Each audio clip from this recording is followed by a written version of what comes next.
Good morning, everybody. Welcome to Coffee with Casey, where we go over what's going on in the market. And I have to tell you, I got some really bad news. So I started doing my normal research.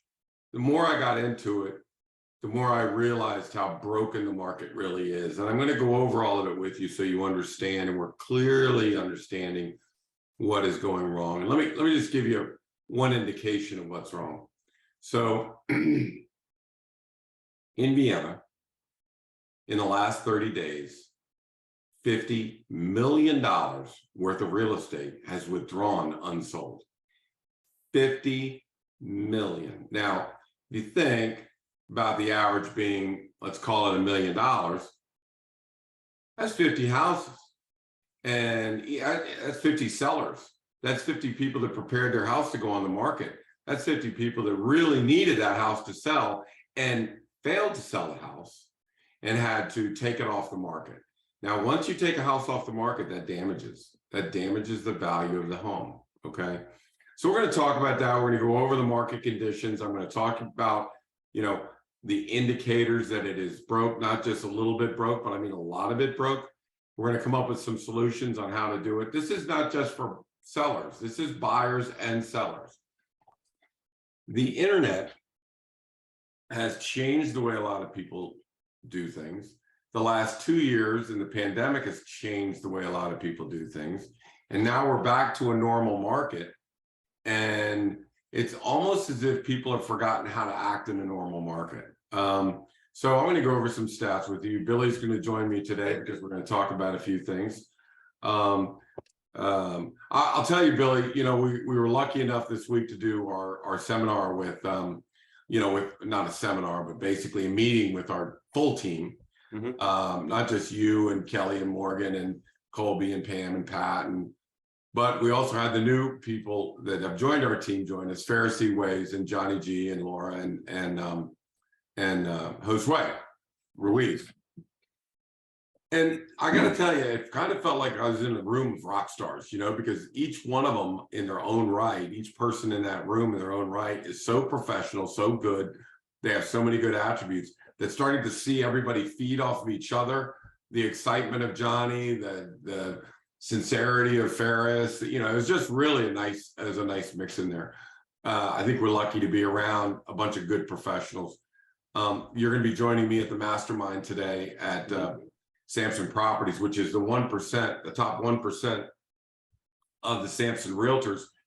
And I will tell you that of that, and again, that is one of the solutions of that top 1% of Samson Properties. They do about 20% of the business at Samson Properties. So, I want to go over some dynamics of what I found when I went out and started looking at market. And by the way, everybody, I want to wish everybody, hope you had a nice Thanksgiving. Sorry, I wasn't doing the show that day. I thought I should have. I mean, you don't eat until 3 or 4 o'clock. I mean, for God's sakes, 10:30 in the morning. What am I going to do? Watch a Macy's Day Parade again? So let's talk about the market, and because we didn't do it last week, and so I did a really thorough look at this week, and let's really see where we are. The first thing is we always look at this number, right? So the first indicator tells me the market is coming back. The market looks great. So what you're looking at is in January, 78% of the homes were under contract. As soon as you put it on the market, it's sold. As soon as you put it on the market, it's sold. So you can see that as the year went on, that number deteriorated. Now, anything over 60% under contract is considered a seller's market, okay? More than 60% is a seller's market. Between 40% of the homes on the market and 60%, that's a neutral market. And anything under 40%, like 25, 30%, that is a buyer's market, right? That is more homes on the market than buyers. So as you can see, we bottomed out in August. We came back a little bit, showed strong in September, October. In November, we did a spike up. So what does that tell us? Hey, the market is rebounding, right? or is it? So let's take a look at the individual towns that we're talking about here. So we've got Vienna and you've got Oakton and Oak Hill. So by the looks of this, it looks like Vienna is a stronger market. Oakton is a little bit more towards the buyer side. Centerville is a little more towards the buyer side. Oak Hill. Now look over here in Dominion Valley and Haymarket. Dominion Valley specifically at 61% and Aldi. Okay. Now remember these numbers because this is pretty remarkable what we're going to look at. So 61% of the home, and what does that indicate? A seller's market, right? Until I got to this chart here, until I get to this chart, I didn't think we had a problem. I thought the market was improving. This is the red are the percentage of homes that withdrew in the last 30 days versus the percentage of homes that went under contract. So let's go first to the Dominion Valley. So Dominion Valley at 61% of the homes were under contract. But is that because people were buying homes or because they were withdrawing homes? So all of these homes have come off the market, right? This is for the good. This is for the bad. So how in the heck can you have an 80% of the homes withdrew versus sold in Haymarket? 84% of the homes withdrew than sold in Leesburg. So when I looked at these numbers, it was like, you know what? First of all, we're in a normal market. There's nothing exceptionally bad about this market or good about this market. We are in a normal real estate market. How in the heck can, in the last 30 days, 84% of the houses withdraw in Leesburg? And 80% withdraw in Haymarket, 70% withdraw in Dominion Valley, where, you know, if we look at it, these are nice homes. There are buyers out there. They're paying the right price. So what in the heck is going on around here? And, you know, it all boils down to, you know, as Billy is the first thing out of all of our mouth is they're just overpricing the houses. But you don't know to what extent they're overpricing the houses, right? So my brother, Pat, I said, you know, as many houses are withdrawing as are selling. And he looked at me, he goes, are you sure about that? I mean, come on, man. Are you sure? He was extremely skeptical that 50% of the homes were withdrawing and 50% of the homes were going under contract, when in fact, that's the best market is 50-50. There are some where in here, it's for every one house that goes under contract, 5 houses withdraw unsold. Pretty scary. It's not 50-50, man. It's 5-1. This is 2-1. So 2 homes withdrew for every, and when you add in the new homes, this number doesn't change, but the new homes withdrawn, you get to $50 million in the town of Vienna withdrew unsold. Now, of the last, I don't know, 8 or 9 houses we put on the market, not one has made it throughout the, you know, not one of them has made it a week. They all go under contract. So we have a major problem on our hands. Okay. I think the realtors have forgotten how to price it. Here's your numbers. So in Vienna, you had 9 homes go under contract and 18 withdraw. Pick your town. Okay. What is this? Ashburn had 8 houses go under contract, 18 withdrew unsold. Look at this. Look at Haymarket. So basically, these houses went off the market, and that's why they have a higher, percentage of homes under contract, because the withdrawals are gone. These just are all gone. They were taken off the market. 18 houses in Vienna, 18 houses in Ashburn, 12 houses. You know, if you look at all these houses, this is just in these markets alone, which is probably 10 markets. That's 100 houses failed to sell. I mean, that's absurd. That's really absurd. So let's take a look at why, right? So let's say I get a listing in Oakton. It's like Oakton is at 40%. I'm like, oh my goodness. Somebody's like, well, that's a really tough market. Is it? Is it really a tough market? It's really not. The people that are sitting there active are 139% of assessment. That's their average. And I'm going to show you that, how I got that in a minute. Well, 112% of assessment. These are the ones that are pending. They were listed at 112% of assessment and went under contract.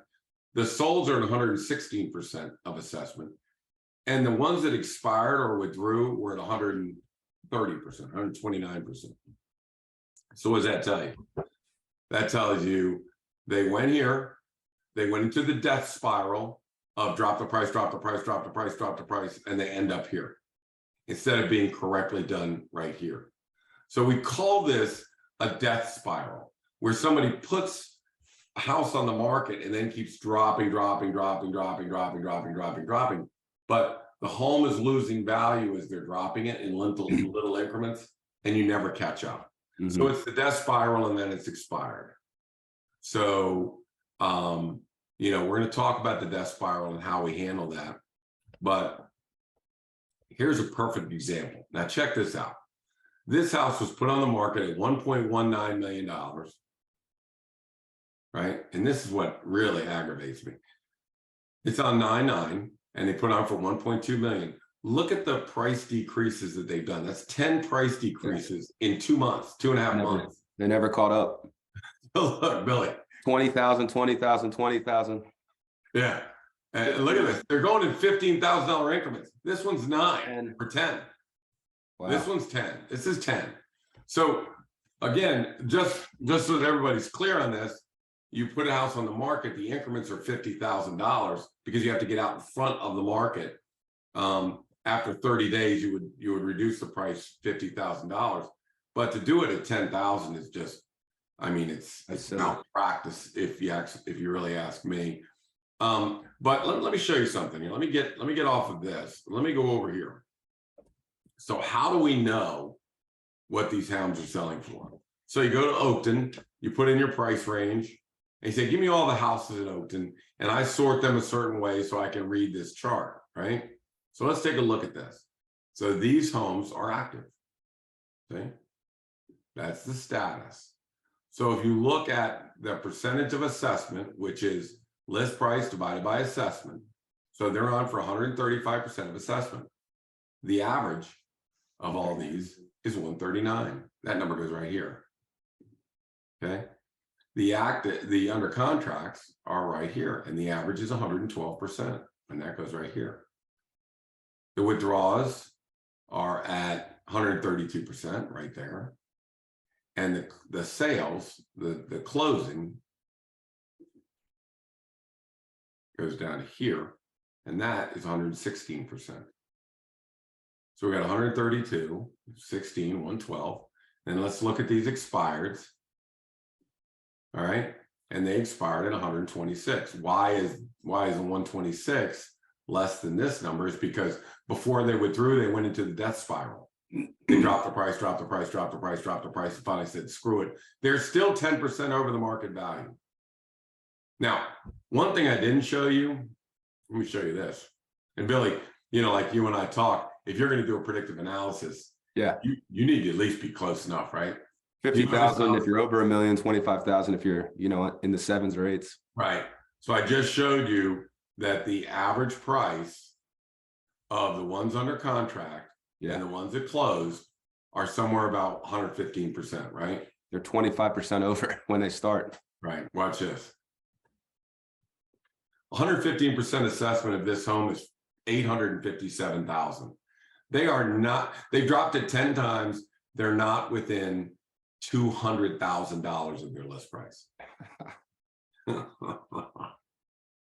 The predictive analysis doesn't tell us anything if we're 200,000 over list or over our close price. That's right. Where we should start. And I think that's, you know, to be honest with you, Billy, that's what really scares me. Yeah. That's what really, really scares me. So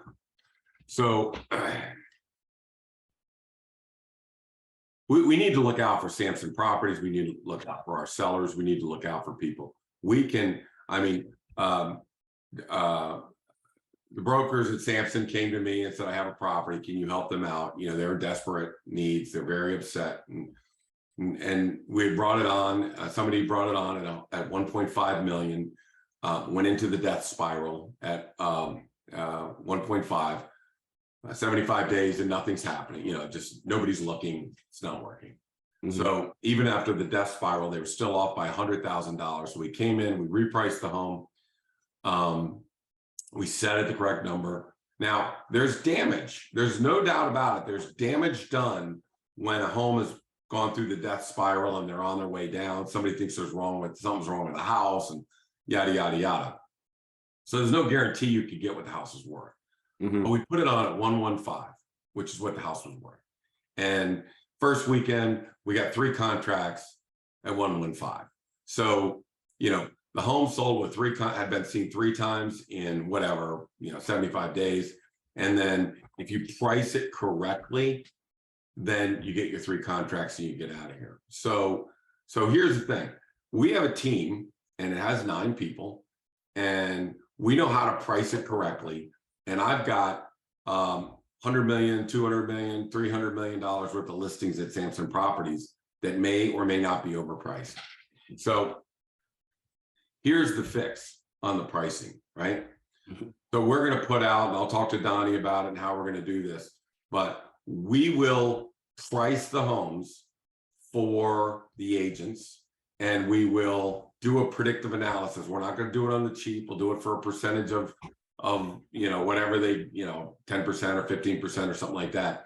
But we'll make sure that the pricing is done professionally. So the number is there and we can defend it. Then we'll do the predictive analysis, which means you launch a listing and coming soon. You sit back and wait for everybody to come in and look at it. You see how many people are going to show it, how many people are going to are favoring it. And then we can advise the seller, we're still not at the right number. I mean, we're going off on Cherry Street today. We were hoping for 1.7. We moved it to 1.65 because that's what the predictive analysis tells us. We got to move it down. So what we're going to do is we're going to offer that to, we got a pricing team here.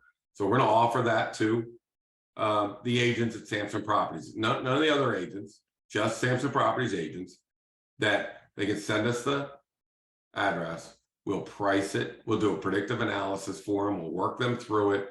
They're going to work through you. They're going to work through Colby or Kevin or whoever, or Kelly and Morgan, but they'll work through you guys to make sure that when they launch the listing, that it's at the correct price. Because putting it off at 1.5, you're wasting everything you have.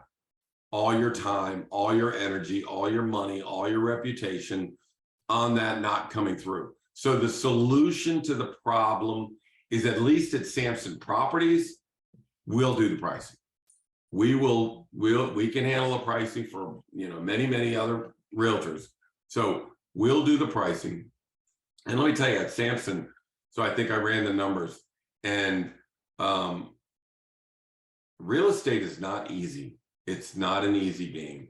The top 100 agents at Samson Properties do 20% of the business, right? And there's a lot of homes that are going, maybe they aren't experienced enough to price it correctly, or for whatever reason, it doesn't matter. You need to have a partner. And so if you are an agent that's new or haven't done a lot of business, you should be with a 1%er. You should be working on their team or with them, or have them as a mentor. They get a percentage of your stuff. I do not make 100% commission on any of my stuff. I partner with Billy. I partner with Kelly. I partner with somebody, and we get things done together. I do what I do best. They do what they do best. So the partnership at Samson Properties, it should be that we'll handle pricing. We'll do the predictive analysis. We'll make sure that when you launch that listing, it's at the correct price. And 90 to 85% of a commission is better than 0% of a commission. And Samson doesn't have $30 million or $300 million worth of withdrawn listings out there. So at least for our company, and here's the problem, Billy. This is it. So we have become dependent on the internet.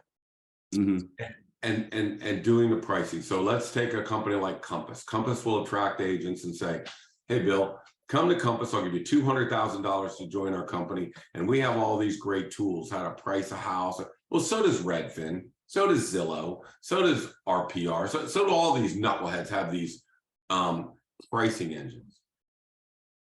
And I run them all when I do a listing. And I can tell you, they don't get within $250,000 of each other. They're all over the place. The problem is everybody's dependent on those pricing engines. Mm-hmm. And they've forgotten how to price houses, you know, and thank God that, you know, we dug in and said, I don't trust anybody. We're going to make sure we do our own. We're going to perfect our pricing models and make sure that we lock this down. But I will tell you that, and again, I'm happy. I've got my team. We're fine. I don't need to help anybody.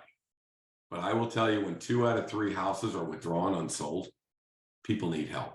Mm-hmm. People need a lot of help. And we could have solved just like that.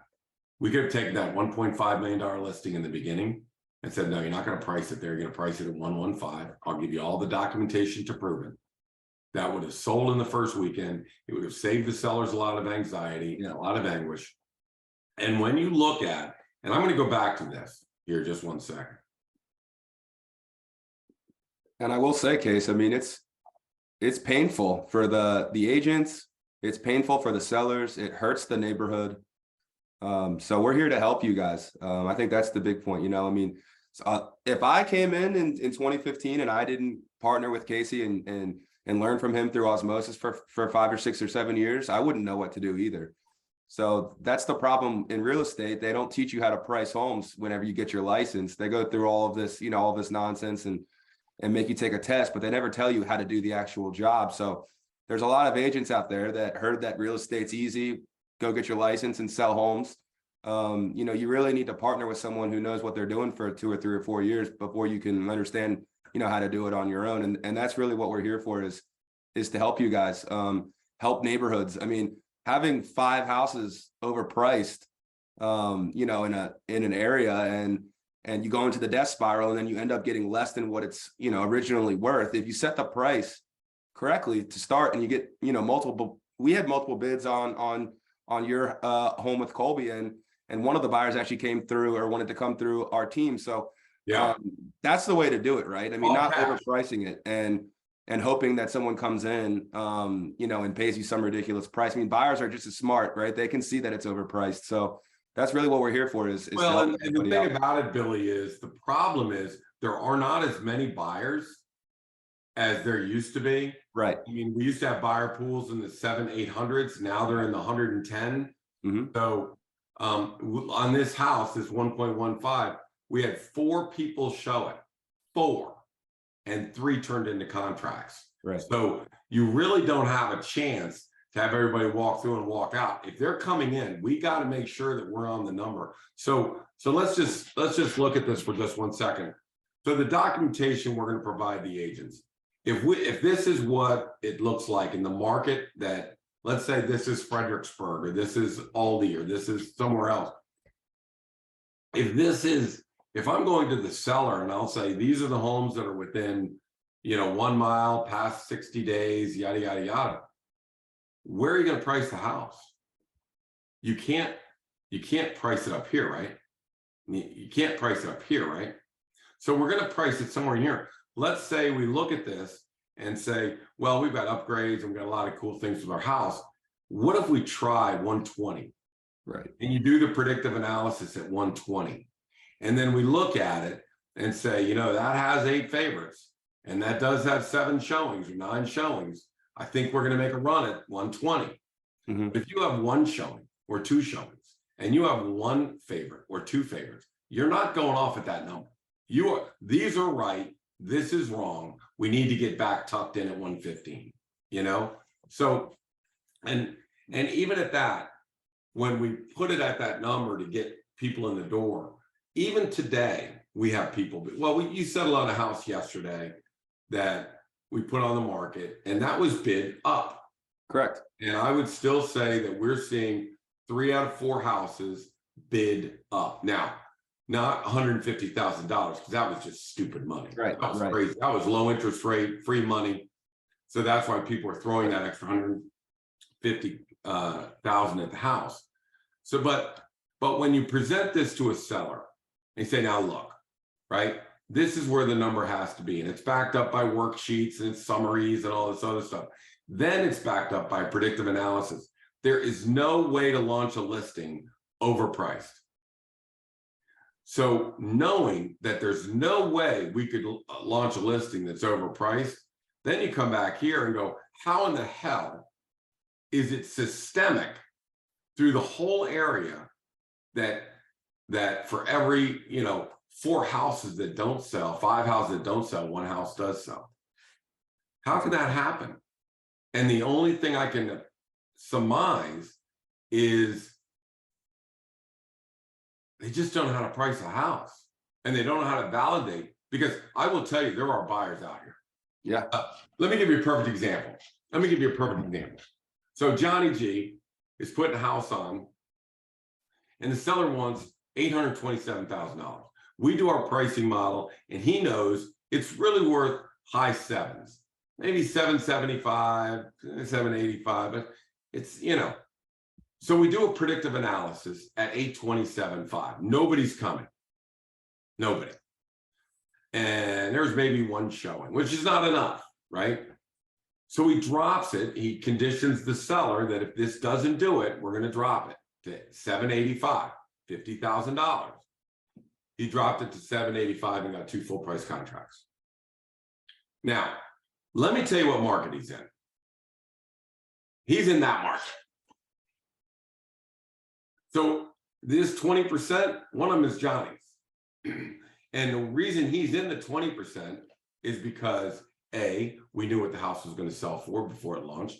B, he did a predictive analysis to make sure that the seller was clear on what we were doing. So everybody was in on this, right?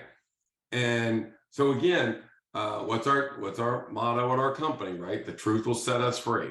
Let's just tell the truth. It doesn't matter whether they want to hear it or not. We just got to tell the truth. And it's like the models all say 785, 775. So the predictive analysis drops, but that's the market that they were playing with right there. That 4 out of 5 houses withdraw unsold in that market, right? So anyways, first weekend, no home inspection, no appraisal contingency, 2 full price contracts.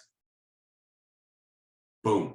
That's also a big thing with pricing it correctly and having multiple people in, is the price is one thing, but the terms are a whole nother thing, right? If you overprice and there's only one person or nobody that's willing to take that price, and then one comes along 25 days in and they're going to have every contingency. They're going to bully you on a home inspection. They're going to have a home sale contingency or a financing contingency or an appraisal contingency. It's just more worrisome for the agents and the sellers. Whereas if you get it at the correct price, you have multiple people there that are willing to pay that price. They start removing terms. Right. You have the leverage. The seller and the seller's agent has the leverage where, you're not going to have a buyer bully you around or worry about an appraiser coming in light. If you don't have a backup, yeah, you're at their mercy. You have no leverage. They have the leverage. And when they come in with a home inspection, they're going to beat you up. You bank on it. They're going to do 1 of 2 things. They're going to beat you up, or they're walking. Mm-hmm. Both are bad. You're only as good as your backup. And we say it on our football team too. I mean, our backups are, just as important as the guy who's playing it, because if he goes down, if we lose that guy, we're only as good as our backup right guard, which is what Casey always says. Right. It's the same thing in real estate. I mean, if someone pulls out and, forfeits their EMD or pulls out of a inspection contingency or HOA docs, we all know HOA docs, people will change their mind and kick out on HOA docs. You're only as good as your backup contract. Yeah, I agree. And so I'm concerned. I'm very concerned, not for our sellers. I think we're good. I'm concerned for Samson Properties sellers. I'm concerned for all the sellers in the areas that we service. I think that I've never seen anything like that. When it gets to 50% are withdrawing and 50% are selling, that's bad. That's really bad. But when you start talking about 4-to-1 withdraw to sell and 2-to-1 and 3-to-1, the market is broken. So at this point, everybody's pricing it too high. they're going through the death spiral, and they're coming out the back end either as a withdrawn contract or much lower. Now, Billy, you picked it off on the house that we did the other day during our big meeting, where the homes were selling at 120 or 118, and one sold at 103. Right. And the ones that sold at 118 and 120 all sold in the first weekend. You spotted it up on the screen. And then the one that was on for 78 days sold for 103. Yeah, the death spiral. Because they went into the death spiral. Mm-hmm. They went down in the death spiral. And before you know it, the longer it stays on the market, the less you're going to get. So we've run out of time. That was a great conversation. I did not get to the buyers. So next week, we're going to talk about the buyers, and they're doing it wrong on the buyers too, right? The internet has 8,000 houses for you to look, and every agent goes, I'll tell you what, I'm going to put your name on a stored search in the MLS. It's going to spit your properties. You see one you like, you call me. Wrong. That is the wrong way to do it. They should not do it that way. Realtors, a professional realtor will tell you which house they're going to go see, you which house fits all your criteria.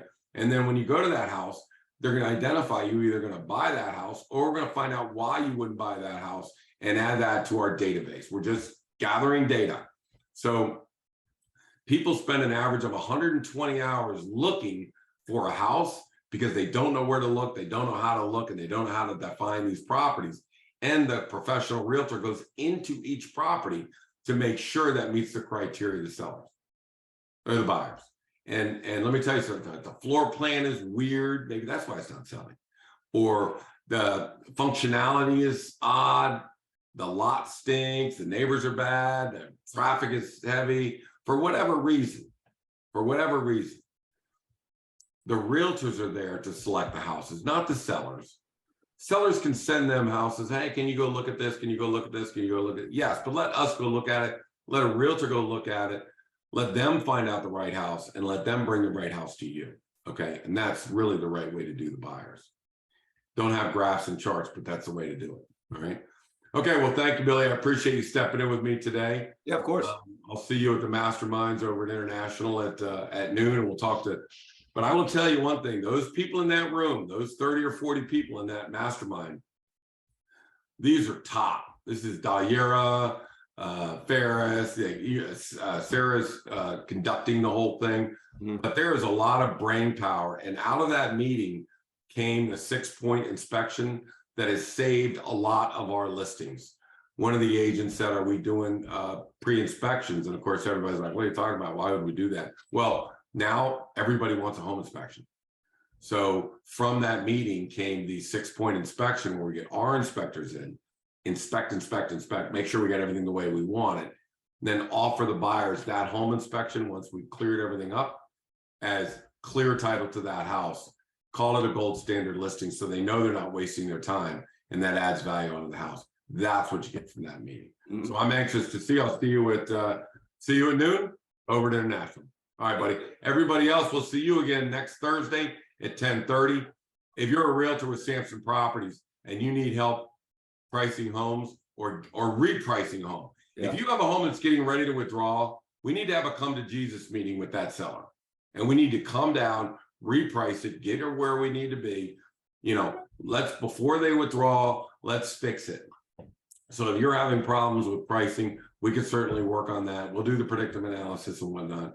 But you can give us a call. Other than that, I'll see everybody else next Thursday at 10:30 on Coffee with Casey. If you're looking for me, I'm at 703-508-2535, or you can catch me at Casey at CaseySamson.com.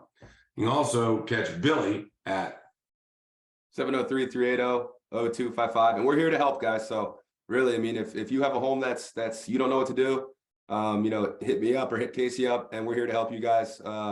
Like Casey said, 80% or 90% of a commission is better than zero. You got it. All right, guys. We'll see you later. Bye. See you guys.